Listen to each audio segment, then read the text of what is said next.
Well, welcome to Meet the Funders. We did this last year in Beaufort and had requests to do it in the Midlands. So I want to thank the South Carolina Department of Archives and History and Dr. Emerson and all the folks here for allowing us to hold this in the Department of Archives and History Theater.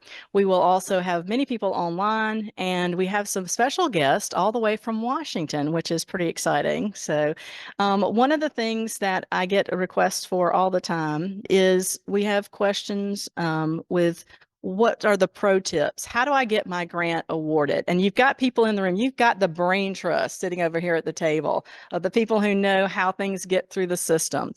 So please hold all of those questions till the very end. We will also have questions with our folks in Washington available. So stick around for that. We're going to start off all the way from Washington with Mark Isaacson. He's with the Institute of Museum and Library Services. And Mark had a chance to present at America 250, and I had a wonderful presentation that I got to see. And I asked him if he would do it for us. So, Mark, take it away from online. Great. Thank you for that nice introduction.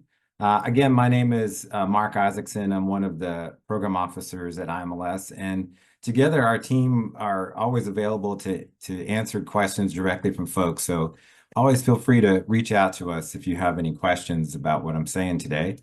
But mostly, I want to make sure you understand what IMLS is. We are an independent federal grant-making agency and the primary source of funding for the nation's museums and libraries.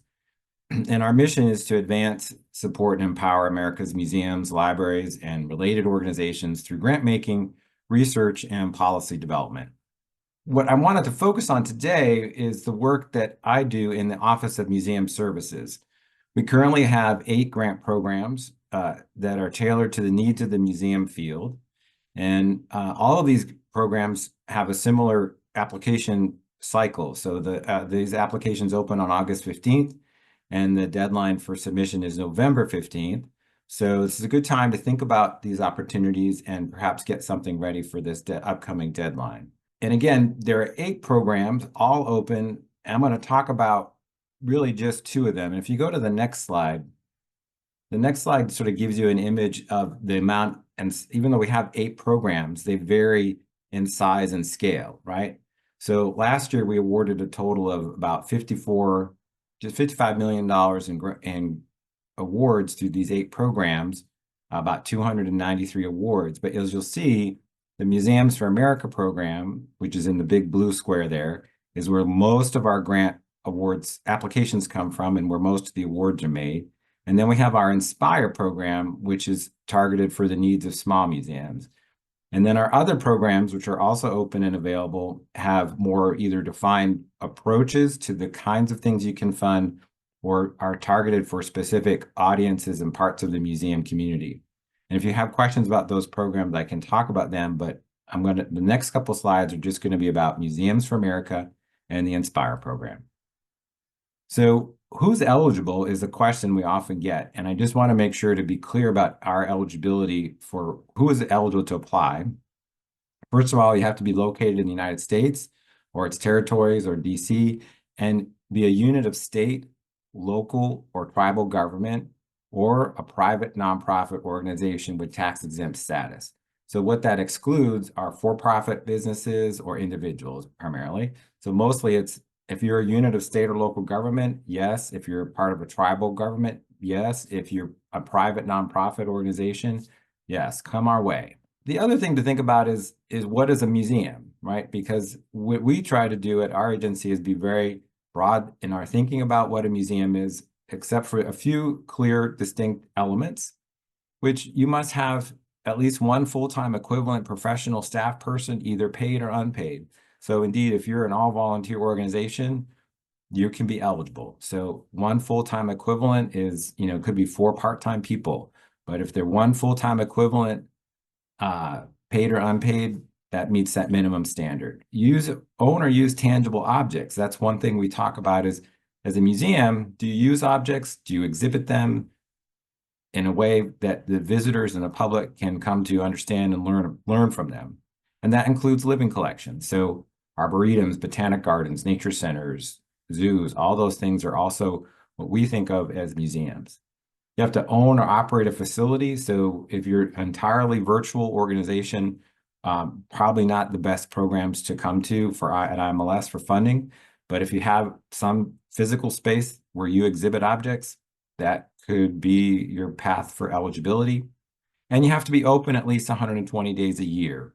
And we count that basically back from the time of the application deadline back in the previous 12 months. And I'll go to the next slide, and you can see that the range of museums that we think about, they're all different types of museums. And if you're not sure if you meet any of the requirements that we just talked about, that's a good opportunity to have a conversation with me or one of the program staff. But next, I want to talk about our museum grant programs and mention we're going to talk about two of them here.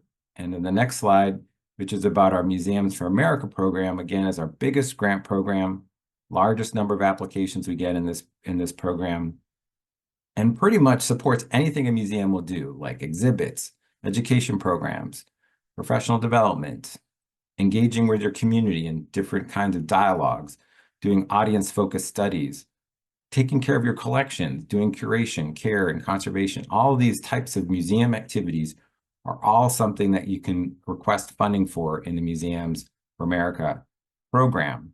And these should be project-based grants. So they're meant to support an activity that you have a priority to do. Like, for example, if you're trying to prepare for the semi-quincentennial, America 250, and you're like, we need to do something to prepare for that. That's a perfect example of a project-based activity. So you're like, we know this event is coming up. We want to do certain things to be ready for the event. We want to do certain things maybe to build capacity of your organization to support those activities. And at the conclusion of that event, you'll have achieved that objective and achieved those results. In this grant program, we have sort of three large categories of funding under lifelong learning, community engagement, and collection stewardship and access. And these grant requests can range from $5,000 to $250,000 in federal funds. All of these grants in this program require cost share. And that means that for every dollar you request from IMLS, you have to provide additional dollar in cash from a non-federal source. But remember that the cash match, the cost share for us in these grant programs is about all the activities and costs that you're contributing to the project. So, for example, if you have staff contributing to their time and effort to the project, if you have volunteers working on the project, those are things that can be included in the cost share. All those costs that are contributing to the project activities can be counted as cost share. And in this example, I just wanted to put out two examples out of the 100 or so that we awarded each year that relate specifically to a America 250 type of project, right? And in both of these cases, these were institutions that came in to do either like exhibit design, development, and planning. In the case of the National Liberty Museum, they were using what they called a co-curation framework, where they wanted to, as part of creating these exhibits, work in direct engagement with specific parts of their community. And they were going to do something to commemorate the 250th, including a public forum and other activities.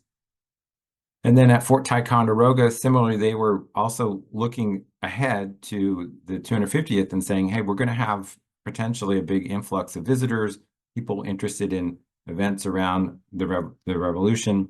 So we want to do some work around accessibility for our site, as well as finding ways to support our interpreters and get artifacts and materials visible and available to the public. So those are just two examples of projects that we funded. And again, if you have specific things that you want to do at your location, that's what's important about these grant programs, is it supports something that is a priority for your organization. I just wanted to pivot for a minute to talk about the Inspire grant program.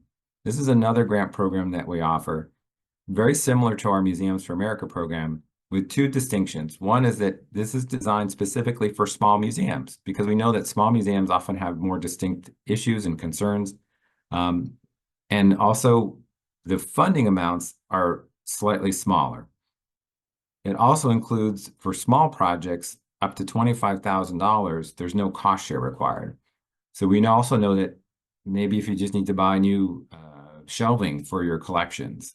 And there's not a lot of big cost share involved. It's just like, we need $20,000 to buy new shelving. That's a great example, a very simple, small scale project that could fit in this program.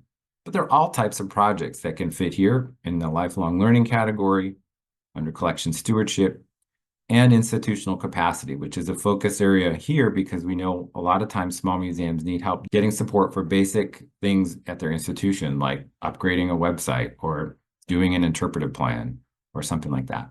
And here are just two examples of projects we funded recently that are specifically about some America 250 related activities. For example, the American Museum of Science and Energy over in Oak Ridge, they were developing a podcast series focused on innovation and invention related to the 250th. And so they wanted support to do that expansion. So a lot of times these grants are expanding an existing thing you're doing so that you can do more of it, to expand the service, to add more capacity, to do something for a new audience, right? And at this historic house museum up in Hadley, Massachusetts, their site is related to people who were around during the Revolution and American independence period, but they wanted to do some research to really better understand folks that were enslaved and in servitude during that period related to this house. And so they wanted to use the grant to do some research to better inform their narratives, their storytelling, and do broader levels of interpretation that would support their work as part of their state level America 250 programming. So what you can think about next is, if you're interested in our grant programs, is you can go to our website for details on those specific programs, Museums for America or the Inspire program or some of the other programs. The deadline is November 15th. We have videos available on our website that are for each grant program. And the next slide, you can see just a little screenshot of what we have on our YouTube channel, where you can see there's a whole playlist for all the webinars and things related to our grant programs. If you really want to have a one-on-one conversation with myself or one of the staff in the Office of Museum Services, you can use this QR code which will take you directly to a scheduling tool. And you can schedule a 30-minute session between yourself and program staff. And it's a great opportunity to, if you're not sure where to begin, to just, talk to somebody and we can help you say, here, what are your ideas? What are you thinking about? And where do you fit best within the different grant programs at IMLS? And the last thing I'll mention is that most of our applicants particularly in these programs are doing it for the first time, meaning applying for federal funding for the first time. So we're happy to take questions and help you find pathways of opportunity at IMLS. And with that, I'll leave it to my colleague to pick up the next part of the presentation. Fantastic. Thank you, Mark. Now, everybody's mind's turning, right? You're thinking about your local museum. You have an idea already. I can see it. Well, one of the things I'd like to let you know is the State Museum has a wonderful digitization grant from these folks, and that's one of the ways that some of our big collection there at the State Museum is going to be available online. So, great example of how this is in action. All right, we're going to next take another trip to Washington, and we're going to listen to the National Park Service, and Dara Green is with us, and she's going to tell us a little bit about the semi-quincentennial grant and other grants that are available through the National Park Service. Hello, everyone. Thank you for having me here. I am the lead for the semi-quincentennial program. This is our newest grant program. It was authorized in 2020. Our oldest being our Save America Treasures grant, which turned 25 years old this year. The semi-quincentennial program is designed to support sites associated with the founding of the nation. That's a very broad concept, and we're hoping to broaden it even further this year to support more sites. Congress has authorized $7 million in FY24, and that will be available very soon. So I'm excited to share this opportunity. You'll have approximately 90 days to apply for that funding. And again, applications will be available in the fall. You can sign up for that FDA number at the bottom that you see there on grants.gov. So all of our applications have to come through grants.gov. You have to have a grants.gov account, you have to have a sam.gov account, and a UEI associated with your organization in order to apply. Funding is available through the Historic Preservation Fund. The fund itself is all funded with Gulf Shelf oil leases, so no tax dollars go into these expenses. And the idea is to fund non-renewable resources, historic sites and structures for bricks and mortar preservation using this funding from a non-renewable source. Eligible resources. This program funds bricks and mortar preservation projects and planning for bricks and mortar preservation projects. These are large structures, things we fund, roof repair, masonry repair. Mark mentioned earlier Fort Ticonderoga. That also has a grant through the semi-quincentennial program, and we're doing masonry repair to the fort in that way. So also ADA compliance, ramps, access was mentioned earlier, elevators, things like that. We fund all of those activities. Eligible applicants include state, local governments, federally recognized tribes, institutes of higher education, and nonprofit organizations. And again, one of the areas that we fund is pre-preservation planning. I love these grants because it really allows you to get in and make a comprehensive plan for the site. How is access going to work? Have a historic structures report. You hire an architect, you hire an engineer to come in and create a comprehensive plan for the site. These grants are $75,000, and they're an excellent resource for long-term planning beyond the semi-quincentennial coming up in 2026. And again, this is a historic structures report. And that would be a top to bottom assessment of the site or the building. The type of resources that we're looking at are extremely old. We're looking at a lot of masonry structures, very unconventional building methods even. So these are great resources going into any kind of planning. And I highly encourage you, if you haven't had experience with these large dollar, large scale federal construction projects, because that's what it's considered when you receive a federal grant, this is a great place to start. Again, this is all for bricks and mortar preservation work. So we don't fund interpretive planning, we don't fund waysides or programming, but we will fund repairs to the actual structure and any plans needed for those repairs. We will also fund National Register nominations as part of the larger project. So we don't fund these as standalone projects. We do have a program that does called the Underrepresented Communities Program. And if you would like to, for example, expand understanding of the site to the other people that were there, Mark mentioned earlier about the enslaved population. We do have a program where you can update that nomination or even write a new nomination if necessary for the site. But we fund that as part of a larger project. And the example there was Washington's Crossing of the Delaware. There's two sister parks that are state-run in New Jersey and Pennsylvania, and they are updating a national landmark designation together, because when that was originally done during the bicentennial, it's only 2 pages long. Obviously, there's a larger story to tell about the site. So that's why it's really important to update that baseline documentation. What types of projects are not eligible? Archaeological investigations beyond a phase 2. So that would be trench archaeology. We do not do any kind of recovery or things like that. Reconnaissance survey, so identifying archaeological sites within the site.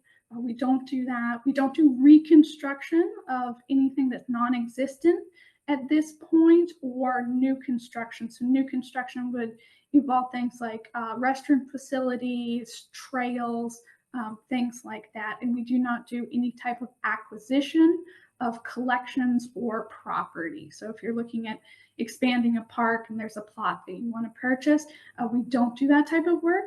The Land and Water Conservation Fund, which is one of our sister programs, does do acquisition of land and support for parks. So if you have that type of project and you're interested in it, I can put you in touch with them. And again, we don't fund collections through this program. We do have other programs that do fund collections, including the Save America's Treasures. And again, as I said before, markers, memorials, interpretive programming, we do not fund any of that. We will fund the preservation of existing memorials. Monuments on a battlefield, things like that that are already existing. This program does fund that. It's fairly unique in that way. All of our grants must meet the Secretary of the Interior standards for archaeology and historic preservation. We have a team that will work with you on that and must submit documentation for Section 106, Section 110, and NEPA. So that is your plans and specs that I was discussing before. That's why it's great to get an architect, get an engineer, develop those plans up front. But again, that will all be funded as part of the grant project. They just need to be submitted to NPS for review. So the Secretary of the Interior Standards, large overview, we apply preservation and rehabilitation. Those are the standards that we use the most often. Preservation is simply preserving the site or structure as it is in suit. So this would apply to monuments. Again, a lot of those masonry structures, barracks, forts, things like that. We are just preserving the existing structure as it is. Rehabilitation applies to any type of upgrades to the structure. So when we talk about ADA compliant upgrades, putting in new wiring, putting in insulation, putting in an elevator, bringing things up to code and accessibility, this would all fall under rehabilitation. This is what we see most often with sites and places of access. Timeline, we are hoping to announce summer 2025, so that again, the applications will be coming in fall and winter, and then we will be announcing in the summer. This is our criteria breakdown. The application is in 4 parts, and you will be scored on all of these criteria. There is a more detailed list of questions to evaluate the criteria that you see up here, and that's all going to be available in the Notice of Funding Opportunity package. So pay particular attention to the instructions that are included in there.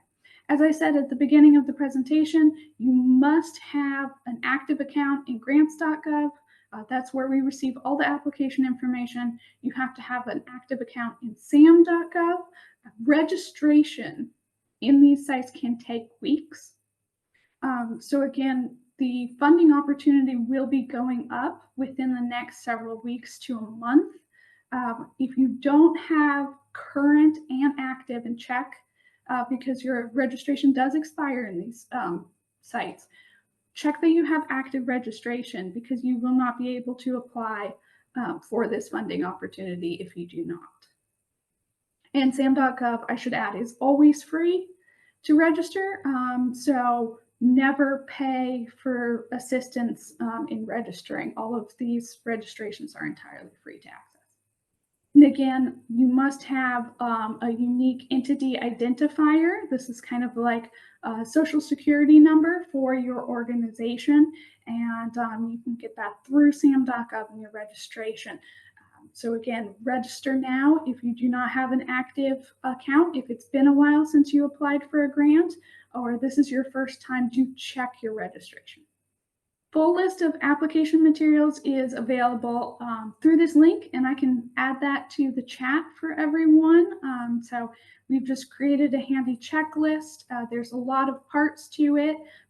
For example, if you don't own the site, you will need a letter of owner consent. So that's something that you need to get within 60 days.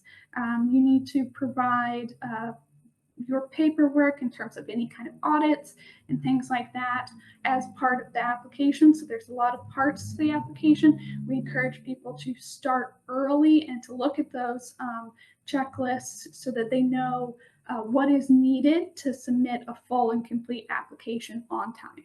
Good advice, give yourself plenty of time to prepare that application, and resources, so that we have a whole list of resources on how to apply in addition to those checklists. Anyone who is interested, I can put you in contact with our outreach coordinator, Catherine Carey, and she can provide additional project-specific input for you if you need that help getting started. Again, we have 7 other competitive programs, and those include Save America's Treasures, as I said before, but we have many other programs that support resources thematically. I mentioned the Underrepresented Communities Program, which adds National Register nominations. We have programs for rural communities. We have programs for African American civil rights history, which spans the whole history of the United States, and that funds both collections, bricks and mortar, and exhibits. So if you would like to expand your interpretation of African American history at your site, that's a great opportunity to do that. We also have a program called the History of Equal Rights Program. That's a very broad program that encompasses things like labor rights, women's rights, and disability history. So we have so many opportunities. Again, most of them are for bricks and mortar, but we do have some other opportunities within there. If you need to contact us, the best way to do so is via email. So that's stlpg@nps.gov. And we can answer your questions or get you to the right resource. Thank you so much for coming to us from DC. We appreciate your help. It's hard to visualize with you all the way up there, but you did a great job. There's so many programs. Benedict College has gotten a lot of the African American awards, I know. There's some really opportunities there. You don't hear bricks and mortar and grants very often. Also, as we talk about being on the National Register, we have Virginia Harness here at Archives, who is amazing, who can help you with that process if you need to get your location on that list. All right, up next, when it came time for the South Carolina American Revolution Sesquicentennial Commission that I work for to create a grants program, I called one person first, and here she is. So TJ Wallace, welcome to the stand.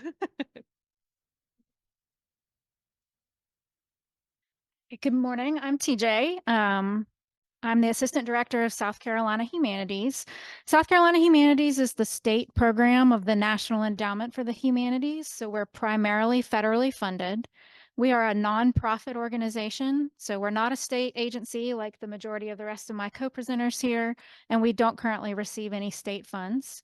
We were founded in 1972, so we just recently celebrated our 50th anniversary, and we serve the state, but we are located here in Columbia with our offices. So this is the big question that we are often approached about, is what are the humanities? Our office gets calls occasionally for the Humane Society. We get calls for the Human Affairs Commission. We get calls for Habitat for Humanity. So clearly there's some confusion out there about what we are and what the humanities are. But these are the disciplines that make up the humanities, and I won't read them out to you. Y'all can look them over. But I will just briefly take a moment to explain the difference between the humanities and the arts, and you'll hear in a little bit from the South Carolina Arts Commission. When in the 1960s, when the federal government created the National Endowment for the Humanities and the National Endowment for the Arts as 2 different federal agencies, they kind of drew a line between those two disciplines. Where there's actually a lot of gray area, but we have to follow certain guidelines that we only fund the humanities, while other groups are only funding the arts. So the best way I've ever heard it explained is how my executive director says it. He says, artists do, humanists talk about it. So as South Carolina Humanities can't fund the outright creation or performance or display of art, but we do fund the disciplines, as you see in the list, of art history, art theory, and art criticism. So basically people talking about the meaning behind art, the importance of art, the history behind art. So we could fund a program on sweetgrass baskets and the culture of it, but we couldn't fund an outright creation of pottery. So we have a variety of different grants. They are all for public humanities programs. We don't fund any general operating expenses. We don't fund any construction or acquisitions or things like that either. All of our grants are for public programs, things like documentaries, exhibits, lecture series, festivals, conferences, oral histories, discussion forums. Those are just some examples. So our largest grant is our major grant. They have a maximum request of $15,000. All of our grants require a 1-to-1 match. So if you're asking us for $15,000, you need to also show that your organization is contributing $15,000 towards the cost of the program for a total program budget of at least $30,000. We accept major grants twice a year. The next deadline coming up is in January for programs that start after March 15th. And you can find information about how to apply on our website. We're actually in the process of switching to an online grant application system. So that will be being used by the time that major grant deadline comes around. These are a couple of examples of some major grants that we have funded. A Gullah Geechee Community Day at Coastal Carolina University. We funded the Haygood Mill Historic Site to create some field trip packages, both on-site and virtual. The Georgetown County Library is currently doing a lecture series about their 225th anniversary, and this major exhibit at the Columbia Museum of Art about Catawba pottery. So that's an example where the arts and the humanities do overlap in a way that we could fund it. All right, we also have mini grants and planning grants. They are both a maximum request of $5,000. They are both accepted monthly on the first business day of the month for programs that start after the 15th of the following month. Mini grants are for a public humanities program of smaller costs than our major grants. Planning grants are awarded to support preliminary work in designing a project that requires detailed planning because of its length, scope, or cost. Some examples of mini grants we funded recently at Roper Mountain Science Center. We supported some outdoor signage in their historic farm area. Kids on Point in Charleston offered a week-long summer enrichment program for high school students. And some examples of planning grants. We often see planning grants with documentary films. That's the one on the bottom where they may need to do initial scripting or research to get to the point where they could actually do the production costs. We offer fast track literary grants in partnership with the South Carolina Arts Commission with support from them. Fast track literary grants are for public literary programs such as, but not limited to, writers series, festivals, conferences, workshops, or writers residencies at schools. The National Endowment for the Humanities considers creative writing to be an art, so we can't just support outright creative writing workshops or programs like that. But if the creative writing is a creative writing element is along with, interpretation of a written word, an author speaking, that would be in line with what we could fund. These grants are offered quarterly with the next deadline being December 1st for programs that start after January 15th. Some examples of fast track literary grants that we funded recently, a Library Con, Comic-Con in York County, and a new play festival in Greenville. They had a panel discussion about what makes a good play and how does the development process work. So that's the interpretation of the art of doing theater. One of our newest grant categories is the Accessibility and Inclusion Grant. It's intended to support making public humanities programs and collections more accessible to diverse public audiences. So funds can be used for things like translation and captioning services, ASL interpreters, materials for the visually impaired, student transportation expenses, or even childcare to make programs more accessible to families. That's not an exhaustive list. We've seen a lot of creative applications come through that aren't one of those things. The main thing is we still cannot fund construction costs. So it's not like we could fund a ramp or an accessible bathroom or something like that. And the maximum request is only $2,000, so you wouldn't be able to do much construction with that anyway. Those are accepted on a rolling basis. this is one of our programs that we offer. We have a Speakers Bureau, Humanities Out Loud program. We have a roster of over 40 speakers who speak on a variety of diverse topics, ranging from growing up Gullah to poetry and public life to Chautauqua style impersonations of historical figures. We make these speakers available to nonprofit groups and public agencies for public programs that they're making open and accessible to the general public. Although we also do programs at schools and retirement communities. So those ones aren't generally open to the general public. But mostly these are used by libraries, historical societies, and museums for public programs. We pay $350 directly to the speaker. For many of our speakers, that's all they'll ask for. Some of them occasionally ask for additional honoraria or travel expenses, depending on where they're traveling, so that you can ask me on a case-by-case basis about which speakers ask for additional money. But the application is simple. It's on our website already. You can do it online, and it's very basic. So this is just a small program. We call it a small program grant. One of the other public programs that South Carolina Humanities does is through our partnership with the Smithsonian Institution. We bring traveling Smithsonian exhibits to South Carolina that are intended to go to small towns and rural communities through the Museum on Main Street department of the Smithsonian. So we currently have one of these exhibits traveling the state. It's called Spark, Places of Innovation, and it is currently at the Marlborough County Museum. Our next traveling Smithsonian exhibit will tour the state starting in 2026. We'll start accepting applications in 2025. It's called Americans. It looks at stories of American Indian images, names, and stories, and how they're used in American history and contemporary life.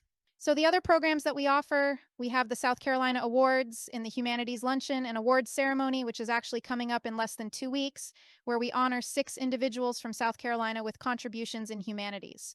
We have our Humanities Festival every year in different communities. We just had the 2024 one in North Augusta in September, and the 2025 one will be in Lancaster. We do 2 traveling exhibits we work in connection with South Carolina State Museum on. One is called South Carolina, the Food We Celebrate, and the other is called Resilience and Revolution, Native Peoples in 18th Century South Carolina. So that one is very related to virtually everyone. Thank you.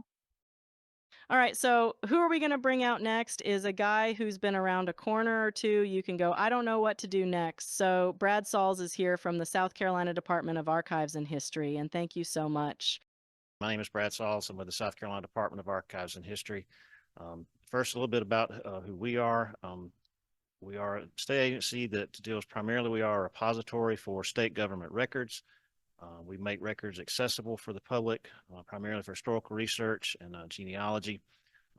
And the part of the division of the Department of Archives and History that I work with is the State Historic Preservation Office. Each state has one, and sometimes in different agencies, but in South Carolina, our State Historic Preservation Office is part of the State Department of Archives and History.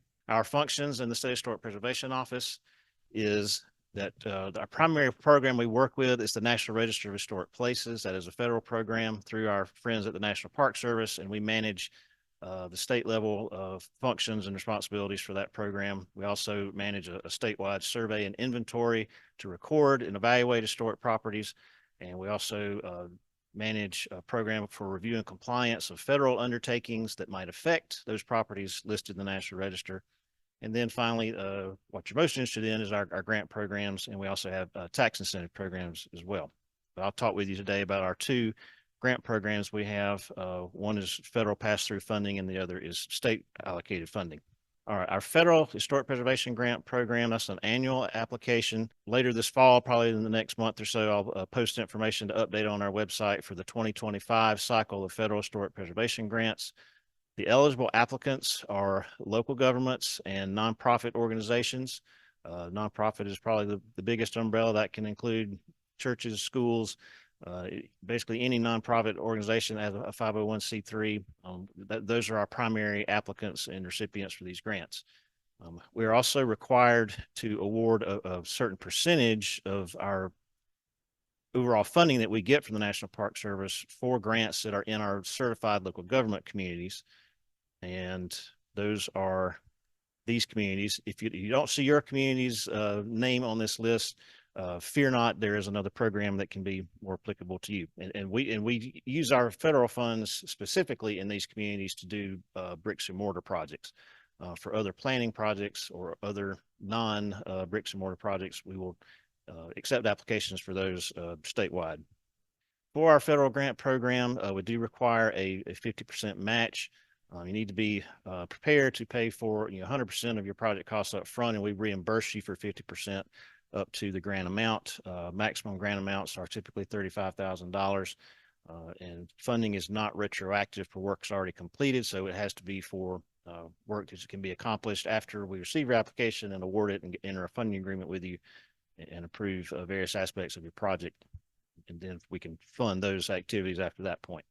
And we review and approve all grant funded activities, and only properly documented costs are reimbursed. And there is competitive procurement of professional services required. Most of the projects that we fund typically involve the recipient hiring some sort of professional assistance, whether it's an architect or engineer or other historic preservation consultant. So getting those services needs to be done on a competitive basis. The selection criteria for our federal grant program, we want to fund projects that are well planned and have a sound methodology and use qualified personnel. We're looking for projects that involve resources that are significant for architecture or association with other significant people or events in history. We're also looking to fund projects that involve threatened resources. Hopefully the project we fund maybe can help alleviate some threat to the resource. We also want to fund projects that are going to have a demonstrable public benefit and that are part of a larger planning process, not that that is something that's not happening in a vacuum, but is maybe part of some larger plan, whether it's the local government's comprehensive plan or a larger plan in the nonprofit that's applying for funding. This is one step in a series of planned steps to accomplish an overall preservation goal.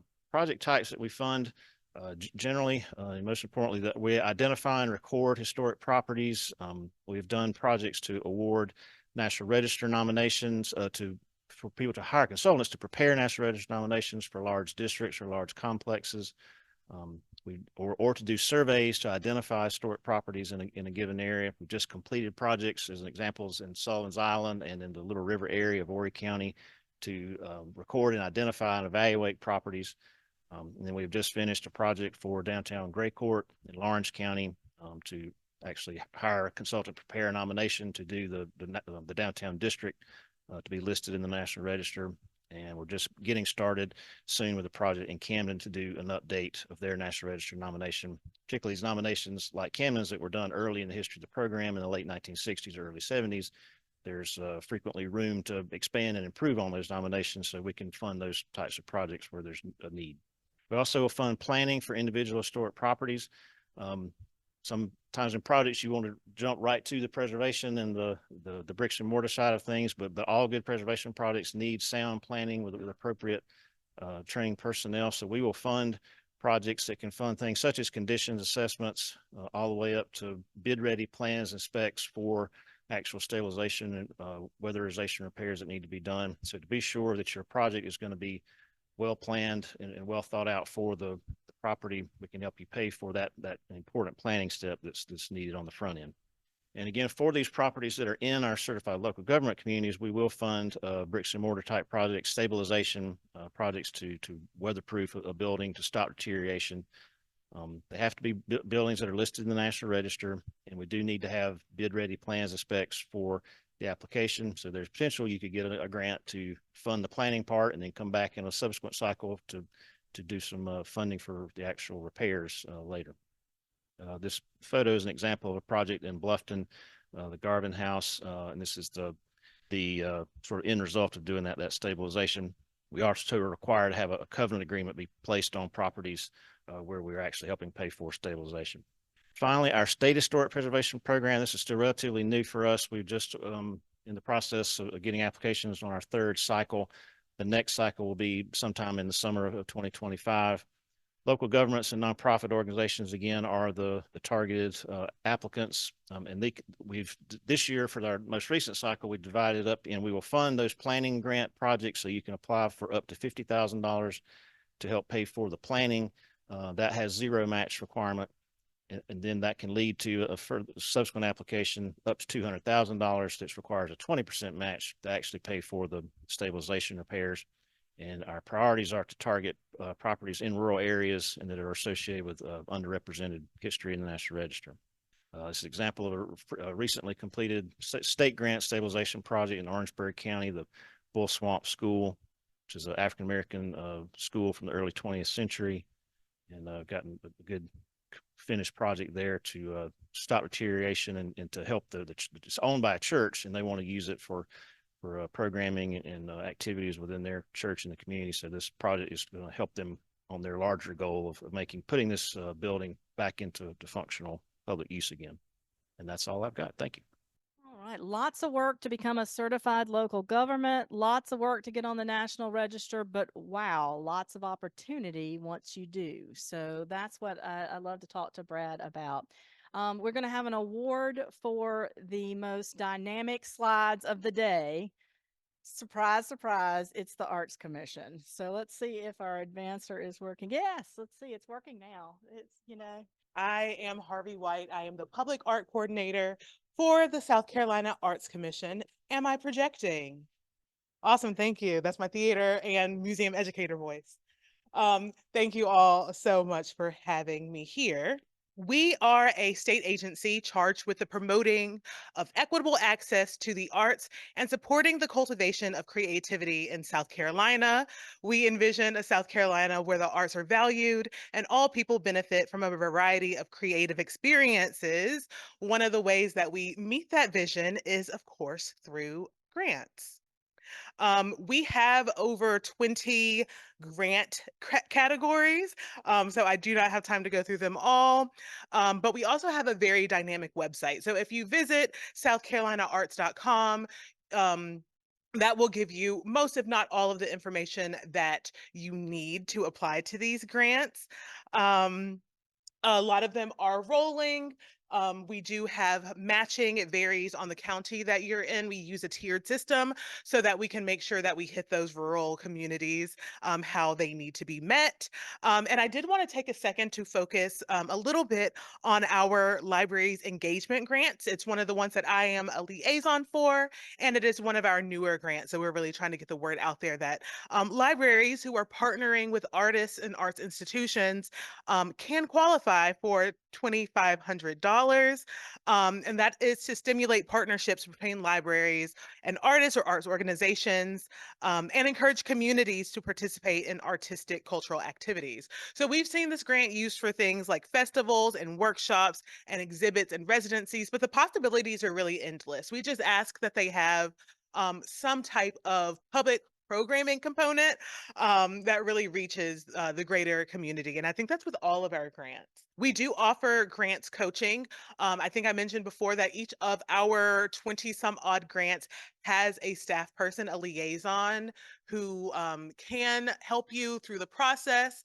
I know when I was getting my thesis and I was really nervous about presenting my thesis, my professors had to tell me, like, we want you to succeed. We want you to get this degree. And I think it's the same thing with grants, right? So we want you all to have the tools that you need to get this money from us.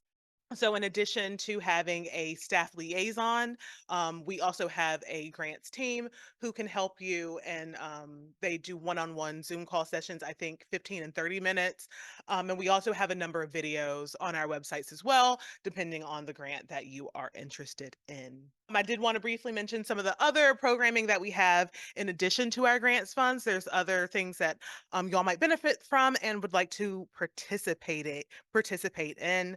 And we do that through programming. So we have robust artist development things for individual artists. Our South Carolina Arts Directory is one of the things that is really used by artists. So a lot of institutions look to that arts directory when they're looking for speakers and creators and things like that. We also have robust programming for arts industry. So these are some of the things that we that might be helpful to museums and institutions, particularly our disability and accessibility webinars that we have online. And then arts learning. So we partner a lot with K-12 organizations, with schools, to do some things as well. And I'm a quick talker, so I'm sure that I got us a little bit back on track, hopefully. That is all that I have for y'all today. Thank you so much.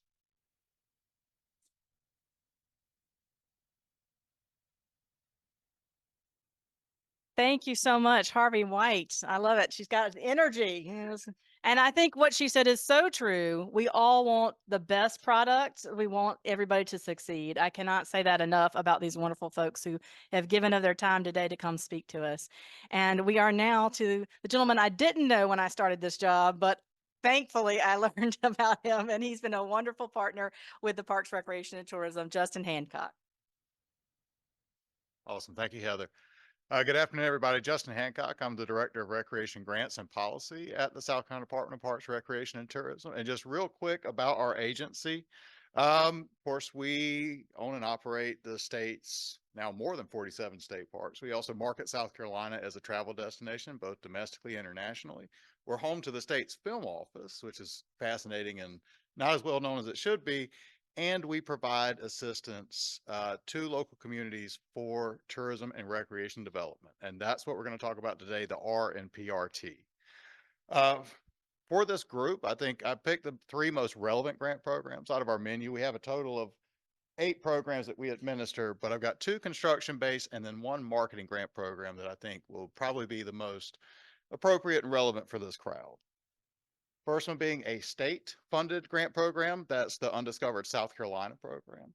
That is for bricks and mortar construction of publicly owned tourism attractions. So the attraction has to be owned by a unit of local government, either a county, city, or a special purpose district in some cases. And just a note there, just a caveat, it has to be owned by a local government, and that is who has to apply for the grant. That does not mean it has to be managed by that local government. In fact, we've done several projects in which a local government owns the property, they own the building, but that attraction is actually managed a lot of times by a 501c organization, and that is perfectly okay. To qualify for that grant, the project has to be in an area that collects less than $900,000 in state accommodations tax. And if you're curious, how do I know whether my area collects less than $900,000? You can actually find that information on our agency website, scprt.com, under the research page. We have treasurer's reports that come out every year that show you exactly how much each town, city, county collect each year. This is a 1-to-1 matching grant. And like a lot of grants, these are all reimbursement based. So you have to spend the money up front once you get your grant award, and then you're reimbursed. It is possible on most of these to do partial reimbursements as work is completed. Grant range for this is between $100,000 and $200,000. And it can be everything from creating new attractions to renovating existing attractions and facilities. And there really is no set type of attraction we're looking for here. And just to show you an example of the types of projects we have funded that have successfully closed out, it's everything from the Garvin Garvey House, which was mentioned earlier by my colleague Brad, to not Rev War related, but the BMX pump track up in Rock Hill. We recently completed a project in Landrum. They restored a Pullman car and turned that into a rail and history museum. And again, that's another example of one. Town of Landrum owns that facility. It's run by a local 501c organization. So that's the Undiscovered program. I don't have an exact date for when that will open up next year. We've already closed and awarded for this fiscal year, but generally it's around late spring when we open up for applications for that. Next program I'll talk about is the Recreational Trails Program. That's a federal program administered by our agency. That is for exactly what it sounds like, the development of recreational trails, whether they be hiking, walking, biking, equestrian, and even motorized trails are allowed under this program. The grant range is between $10,000 and $100,000 for these construction projects. That is an 80-20 reimbursable grant. And I will say with Undiscovered, the match is a hard cash match. RTP is actually very generous. So that match can be in kind, it can be staff, volunteer labor, it can be equipment usage. There are a lot of allowances for RTP. In terms of applicant eligibility, local, state, federal agencies, as well as nonprofit organizations. And this one actually does allow for, in some cases, for-profits to apply. And again, this can be for the construction of new recreational trails. It can be for the restoration of existing trails, and it will also pay for the construction of some trail facilities, including trailhead facilities and restrooms. Now, I will say, just as sort of an insider tip, RTP is highly competitive. We have about $800,000 to award for non-motorized trails every year. That means we can do roughly about 8 projects per year. We'll get anywhere from 30 to 40 applications. So again, highly competitive. Undiscovered's also very competitive. With RTP, I mentioned that it will pay for the construction of trail facilities. If there is not new trail construction associated with the development of that trail facility, the odds of it competing well are very low based on the scoring criteria. So that's something I like to stress to folks. If you're looking to do a trailhead facility, that's great. We want to support you. If you've got new trail construction that's going with it, that does increase your likelihood of funding. And again, just a few examples of different types of trail projects that have been funded through this program. And probably the most relevant and appropriate here is Fort Fairlawn. They constructed a recreational trail on the property. It completed a couple of years ago. And another good example of that applicant was the Lord Berkeley Conservation Trust, so a 501c organization. And the last one I'll talk about is the Tourism Advertising Grant. This is for purchasing paid advertising space. It has to run at least outside of a 50-mile radius. It is open to destinations, so that can be cities, counties, again, as well as attractions and events can apply for these funds. This one will actually open up for applications in December, probably around early to mid-December. And again, it pays for the paid advertising placement. So not the creation of an ad, not the development and all that, but the actual placement. So what it costs to put that billboard up or to run this ad in this magazine or on this website, what that paid space costs. And you can see the examples down there. That is what the Tourism Advertising Grant will pay for.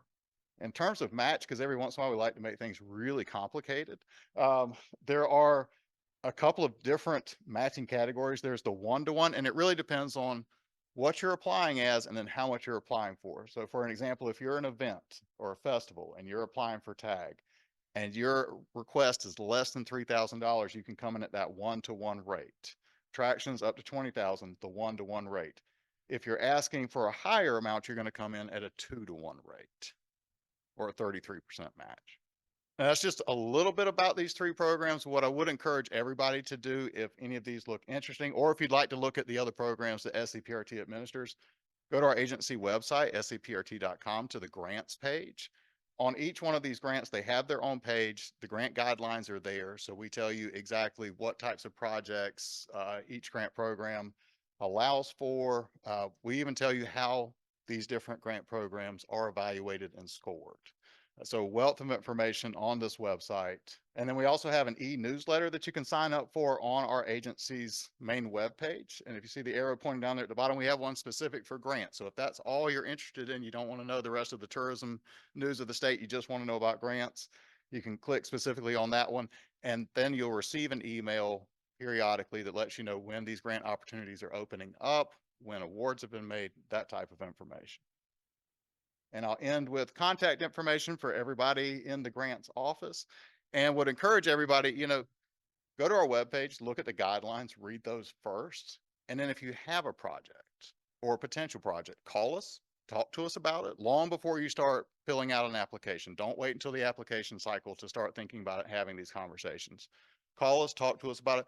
We're even willing, if it's a construction-based project, to come to you and look at the property and talk about the possibilities. And sometimes it may be something that we can help with. If it's not something we can help with, we can maybe steer you to one of our colleagues or another agency that can provide you resources. Thank you.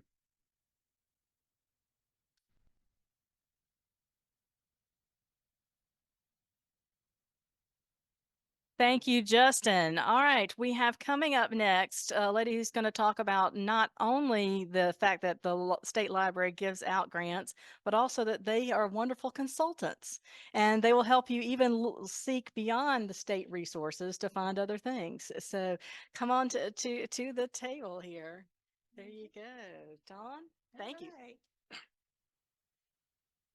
I am a librarian, so I don't always do very well at projecting. So I will do my best. I like to talk like a librarian. Although public libraries nowadays tend to be very loud. But I am reference librarian at the South Carolina State Library. We are a state agency. Many people get us confused with the University of South Carolina because we're basically surrounded by the university. They're behind us, they're on the side of us, they're in the front of us.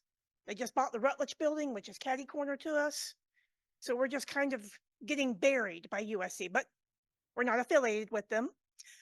What is the state library? The South Carolina State Library, we have two primary purposes. The first one is that we serve the public libraries in South Carolina, and we are a grant making agency if you are a public library. So if you're thinking about, well, maybe we can apply to the state library for a grant. Well, if you're not a public library, you won't qualify. However, if you've got a good partnership with your local public library, if there's a program you think that would work well as a partnership, talk to your local public library and have them give us a call. And it's quite possible that we can provide funding for some of their programs. The funding that we have is primarily, it's either federal or state based. There's a lot of funding that comes to the state library that actually goes out as part of a formula to the public libraries, and that's covering salaries, covering operating expenses. But we have a lot of program grant funding that is available for public libraries. So things that, and is program based. So maybe you want to have a display of materials at a particular library. You want to work on doing some sort of educational program, historical program at the local public library. That's a really good match, a lot of educational value there. And these are all types of things that the state library will consider funding. We do have a we have an entire department that does nothing but working on grants for public libraries. So we have a lot of people at the library that can be consulted. Is this something that, and by the way, you'll have to have the public library contact us. Because if you're not a public library, it's like, okay, just find a public library and have them give us a call and we'll work on that. Because again, that is actually our legislative purpose, is to serve public libraries. Of course, we are a library, so what do we have in the way of collections? We have South Carolina state agency documents. And the difference between us and the archives is that we only have what are considered the public-facing documents, the annual reports, the public documents that they are actually intending for consumption of the public. So things like the state park guides. We have those in our collection. So if you're doing like you're doing like the history of education in South Carolina, we've got the Superintendent of Education's reports going back to the 1800s. Great resource, and we're digitizing a lot of those, so you don't always have to come down and fight the students for parking. If you do ever decide you want to visit the state library, try to wait to when USC is not in session or one of their holidays, because otherwise the students will beat you every time to every parking space. Sorry. And which is one reason why a lot of the programs that we do now are virtual. The one single sole benefit, I think, of COVID is that it made people more accepting of a lot of remote programming. And so in-person's great. Virtual can reach a lot of people. But of course, one of the resources that we have for grants that is even more useful than actual awarding grants is we have a grant research collection at the state library. And it's not just us at the South Carolina State Library. A number of other libraries in South Carolina also have these collections. Some of the main ones, the Charleston County Public Library, Florence County Public Library. There's a list of them on our website on the handout. Oh, I haven't gone forward. In terms of those grant resources for libraries, we got a whole section on our website with all that information.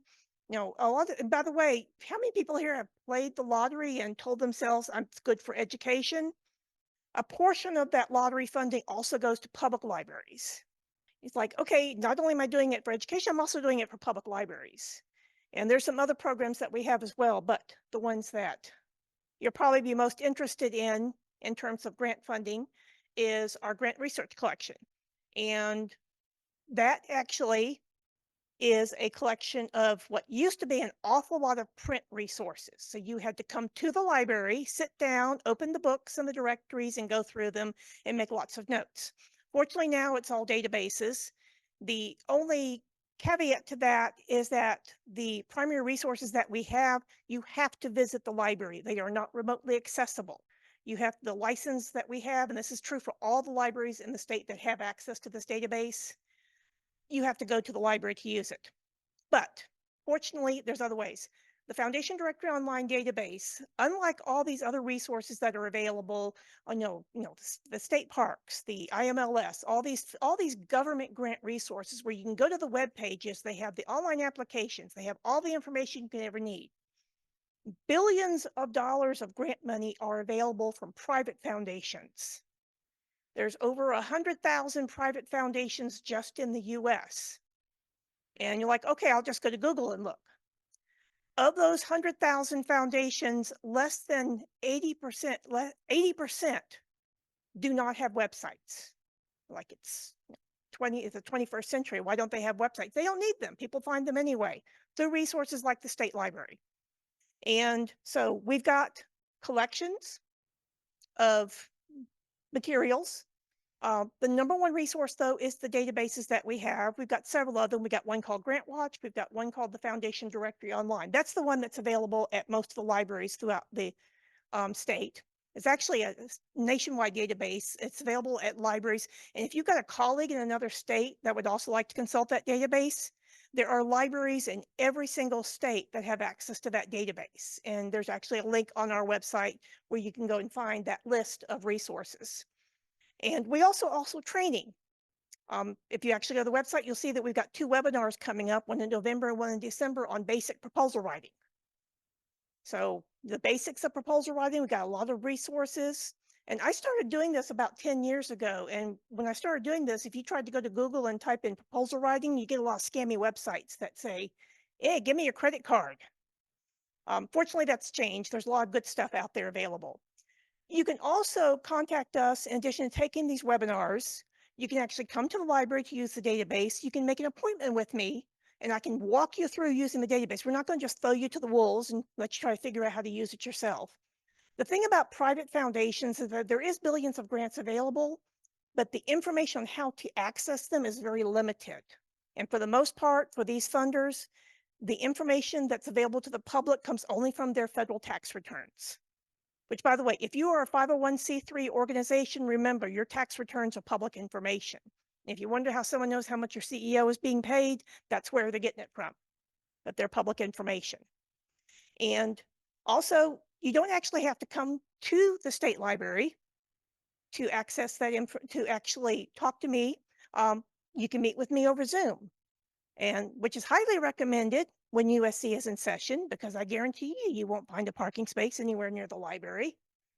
And that's actually something we started during COVID, and it's been so successful, we've continued it. I've actually helped people in other states because a lot of libraries that host these collections don't have that type of one-on-one service. But what I can do is I can help you look through the databases for your particular subject area. You're doing a historical museum. You want to look for funders, private funders that do museums. I can actually show you how to search it in the database, download the information. I can send you the files if we're doing a remote. So it's not like you have to actually be there. But these resources are available, and it's something to remember that it's not just federal grants. There's a lot of private funders out there available. So you got your own fundraising. There's private foundations out there that are available, and the state library and other libraries have access to these collections can help you find them.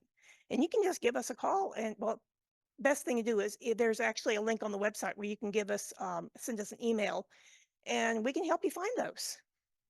We've tried very hard to ask the state to give us more space, but they're like, no, you can't have any more. And they refuse to build a parking garage of our own. Yep. Okay. Thank you so much, Dawn Mullins, everybody. Thank you. And again, did you hear 100,000 foundations out there that you can check out and find out more about? Okay, it's now time for me, Heather Hawkins, with the SC250. I'll try to zoom us through this so we can get to some Q&A for today. A lot of people ask us about what is the sesquicentennial or the semi-quincentennial. Well, it is definitely going to be fireworks on July 4th, 2026. But we know that our commission set us up to be from 1770 to 1783. That's the time period that we really want to focus on. And that's important when it comes to what's eligible for our grants. And it didn't just happen anywhere. It happened here in South Carolina. And we have tons of locations. Over 400 battles and skirmishes and murders took place here in South Carolina, more than any other state except maybe New Jersey, but we don't talk about that. Grant programs that help that education and cultural tourism. We have given out 176 grants, and it's about $4.5 million already. We're trying to spread it all over the state, you see, by number of projects and by funding total. And this brings us to 3 programs that we have set up that are competitive. We have our monthly grants, which that doesn't mean you get a monthly stipend. Everybody wishes that was what it meant. That just means that we review them monthly. We stole that idea from humanities. We review them every month, so it gives you lots of opportunities to apply. So every month there's a new deadline for that. We like you to finish those as are up to $15,000. So we like those done in up to 12 months if possible. And we do not have a required match for that. We also have major grants that are $15,001 up to $125,000. And those are up to 24 months to complete. We review those quarterly, and those do require a 20% match.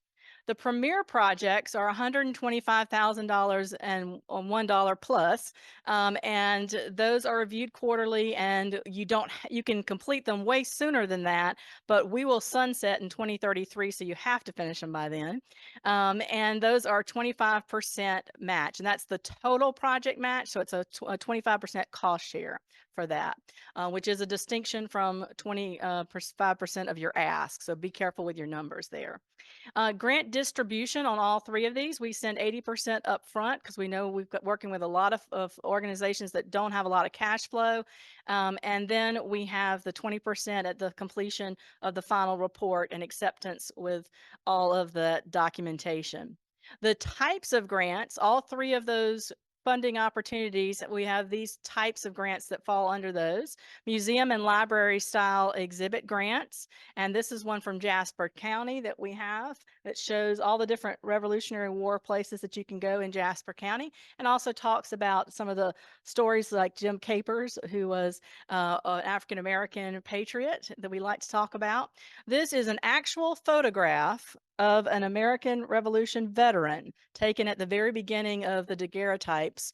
So the dawn of photography, and this is part of one of the exhibits over at the Confederate Relic Room and Military Museum, and that we help to sponsor.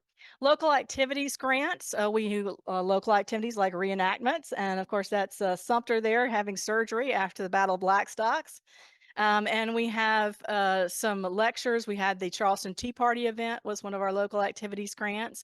We've morphed one of our grants into what we call a Historic Tourism and Marketing Grant. Santee Cooper Country has put in for all of their counties to promote all the different things that are in the Santee Cooper Country. That's the regional tourism agency. And one of the data things that we love to quote is that according to the statistics, the cultural tourists spend 38% more money than your average tourist. So we definitely want to go after those tourists. All right, research, publication, genealogy, and digitization. We have lots of these. We have 2 websites that are just gone up for these 2 areas that have their own websites about the American Revolution. Education grants. This is one of our pillars. So, we like to have education grants. On one of the traveling trunks partnership that I love is that they have the library be the place where you can go check it out. So the teachers can go to the local library there in Anderson County. They already are used to having to check out things. Why not have a traveling trunk that you can check out as well? Signage and markers. We have tons of these grants that we give out, and site grants all the way from planning to renovations as long as there's added value. And this was some renovation and added value to the folks there at Breach Inlet. So this is part of the story of Fort Sullivan, Fort Moultrie. It's at the other end of Sullivan's Island, and one of our site grants. There are lots of other examples on our website, so check that out. And things to remember if you're applying for an SC 250 grant, 1770 to 1783. That's that time period. You've got to fit within that time period. Make sure you have buy-in from your local County 250 committee. Every county has its own committee now. We're very excited about that. demonstrate partnerships and matching funds, demonstrate a clear budget and thought out project plans, and think about the impact and longevity. If it's going to be a one-day event, can we make it annual? Can we do a template? Can we add some value to it? What's the statewide impact for this? And of course, telling a more complete story is one of the tenets of the commission, and telling those stories of African Americans, Native Americans, women, children, and loyalists in South Carolina. We want to thank PRT for allowing us to work within their system, the Discover SC grants program. So you do have to apply through there. We have, again, monthly grants with deadlines every month, quarterly grants with major and premier grants. And we also do consultations, and we encourage you to join your local committee. So these are all the folks who will be glad to come out and tell you more about this. And we've got some of them here with us today. So thank you for being here. Some other resources, don't forget the American Battlefield Trust, who can help with acquisition, but also has a field trip grant, which I think is fabulous because there are very few places you can get money for field trips these days. And we always remind everybody to say thank you to the folks that are here today. So I think that's it. Is it time for Q&A? I think it's time for Q&A. All right, so we've got still have our two folks online. So Mark and Dara are online. And if y'all want to make sure you turn your mic on so everybody online can hear you when you answer. Do we have any questions from the audience? Everybody's jumping out of their seats. So do we have any questions in the chat? No more questions in the chat. Wow, we did such a good job. Nobody has any questions. Oh, that's fabulous. Excuse me, Ms. Hawkins. Anybody, do y'all have, all right, I'm going to go down and give them a chance to think for 1 second. Okay, let's start there. If you'll just wait, we're going to bring the microphone to you. So. TJ, I was going to ask, how do y'all pick the locations for the festivals y'all have annually? It's kind of done on a case-by-case basis. People reach out to us if they're interested, and we try to schedule them down along the line. So right now we've got Lancaster for 2025 and Greenwood tentatively for 2026, and then it's kind of open. So what community do you represent? We're going to be building in Ridgeville, opening hopefully in summer of 2026, but right in Dorchester County, right in the center off of 26. Interstate 26. I think that would be great. You can reach out. All right, anybody else from the audience? Well, I want to ask, as we said earlier, we want to have the best possible grant programs that we can, the best projects that we can, and we want people to succeed. If there's one thing that makes a grant stand out from any others that come in, as you said, some of those are very competitive, right, Justin? So you got to get in there and show them how important your project is.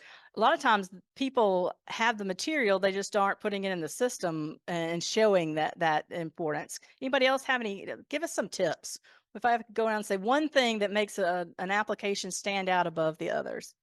Ms. Hawkins, Well, I I do think have some one of the folks question. have referred to it, but I think taking the initiative to talk with the staff person that manages the program. I personally offer to review drafts of applications within a reasonable time frame of the deadline, but that just does nothing but help cultivate good projects or to redirect ones that maybe aren't a good fit for us. But to call and talk with the staff associated with a grant program early and often to help figure out if you're a good match for the program or not, and to take advantage of the the knowledge of the staff people working, and don't hesitate, don't be shy about talking with them and trying to figure out if your project's going to be a good match or not before you get into the process of writing an application. Dawn, do you have a tip? That's a good one. That's actually a really good tip, because one thing about the private foundations, that it's much easier to find program officers, people you can talk to at the public grants, the government grants. Everybody's got an office, they've got paid staff. With the private funders, typically it's extremely difficult to get in contact with them. They don't have an office, they don't have paid staff. And so sometimes you're actually applying blind to these private foundations. So take advantage whenever you can of applying to a government grant where there's people you can talk to that you can get feedback from. That's always extremely helpful. And remember, it's always constructive criticism. It's not all about you. So true. Harvey, do you have any advice? We love data. If you can The show arts us- person said data, y'all. I love it. I know, one and only time. But we love it. We need it. So if you can help us with that when you're writing your grant, tell us how you're going to collect all of that data, how you're gonna prove your reach, and prove the demographics and all of that good stuff that you're reaching. That's great. I would say what makes the most successful grants out of the applications I've reviewed is making sure you're answering the questions that are asked and providing the information that was requested. You know, I say this, I see a lot of beautifully written grant applications that provide all kinds of information that frankly, the reviewers don't need to know. If we don't ask for it, we don't need it. What we do need is, in the case of construction grants, we need, you know, again, those concise descriptions of what your project is and how you're going to accomplish it and how you're going to manage it. That's the sort of stuff we ask for. It's wonderful if somebody wants to write a 5-page kind of introduction with the whole history of a property. It does not get you more points. Good point. To everything everybody at the table has said, South Carolina Humanities also tries to be really accessible. I'll read drafts. I do a lot of hand holding, but something specific that we look at a lot with grants is the budget. You want to have a really clean budget. You don't want to inflate your numbers. If things aren't adding up correctly or you're not showing your match, that's a huge red flag. We just had a board meeting a couple of weeks ago where we looked at our August round of major grants, and I had a board member who was looking at the budget and they were asking for like $800 for a flight for a speaker. And he was like, I found flights for $350. And once they start questioning your budget, it's like a house of cards. Like they're like, well, what is this group really doing? So just be really careful and justify your budget numbers. We have a spot for that on our application. It's called the budget breakdown, where we ask you to say why, you know, you're asking for $2,000 for promotion. Explain like exactly how you're going to use that money. And the more detail you can give, the better our board likes it. So yeah, get quotes in advance, kind of important. And I think we have a reviewer down here. This is our executive director, Molly Fortune, for the Yeah, I SC2. do. I review all of them and I asked lots of those questions. But Brian online had a question. So Brian, if you want to unmute yourself and ask that question, go right ahead. Well, I agree with everything that's been said by the granting organizations thus far. The budget is hugely important in looking at what we're doing. Do look at the criteria. Again, I talked about that significance, need, threat, urgency of the project, sustainability, feasibility. Those are all of our large criteria, but there's actually a rubric inside of the Notice of Funding Opportunity, which is your guidance document that's available on grants.gov under the Related Documents tab. And that's going to have a breakdown of different questions within those criteria. And you really want to, as it was said before, respond directly to all of those questions. That's going to get you the highest score.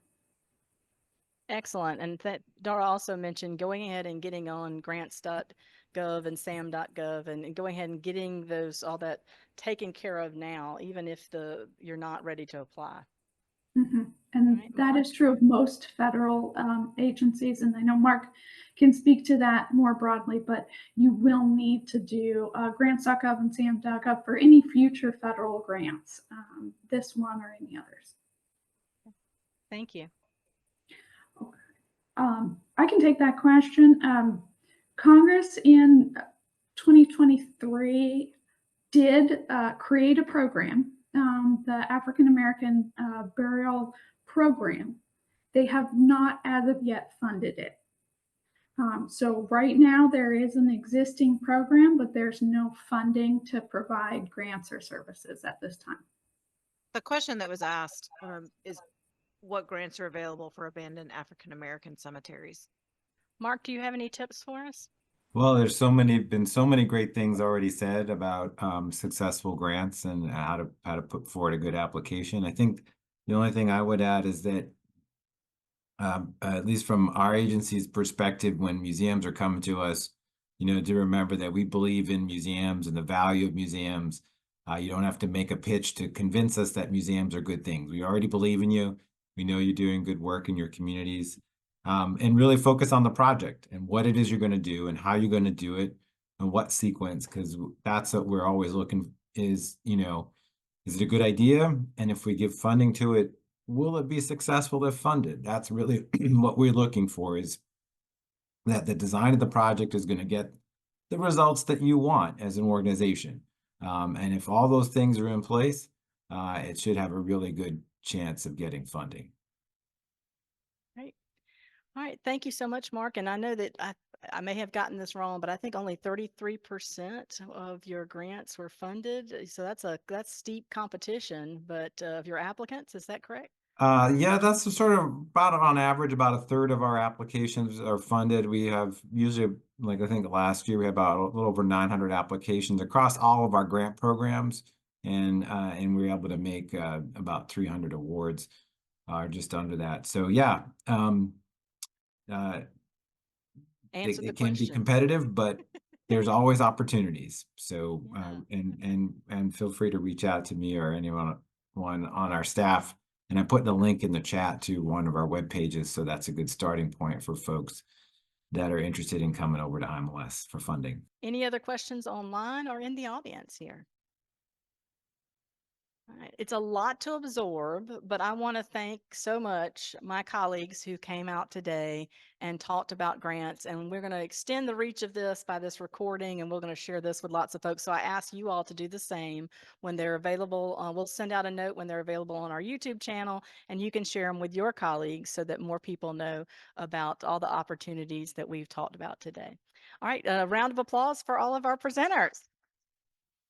And thank you so much, everybody online. So we'll see y'all soon. Thank you. Have a great day.